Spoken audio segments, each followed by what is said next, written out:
येळूरमध्ये आमच्याच गावात आहे आणि शेती दिसायला तुम्हाला. कसली आळी काढला ही? ठीक आहे. तर ह्याची काकडीची आळी घातली त्यांनी आणि आज छोटंसं शेततळ आहे आणि तिथं बरोबर साप आहे. आता इथं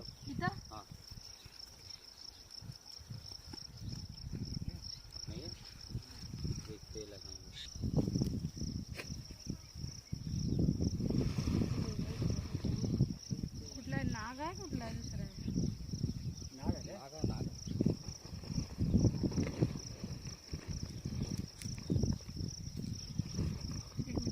एक मिनिट ये इथं बाळा जरा.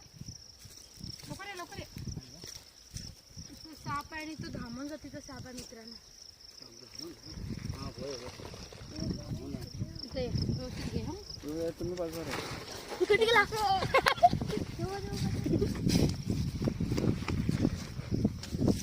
पाण्यात जात होता तेवढाच पकडावं लागलं.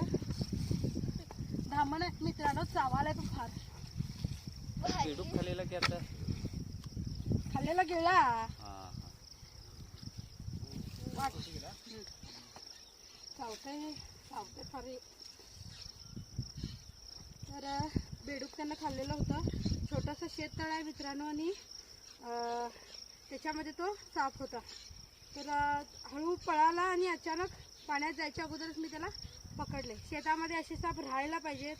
उंदीर बेडूक जे असतात ते खातात आणि जे हे बघा असं उलटी करतोय साप. मग जेव्हा त्याच्यावरती प्रेशर पडतंय तेव्हा तो उलटी करून तिथून पळ काढण्याचा प्रयत्न करतोय. आता केवढ्यात तो पळाला, मला पळत जाऊन पकडावं लागलं आणि असं चावतोय सुद्धा. रागीट साप आहे आणि थोडंसं बाईट सुद्धा केलं त्यानं मला. राहायला पाहिजे असे साप, कारण विषारी नसतात. चावले तरी काय प्रॉब्लेम नाही, बिनविषारी साप आहे.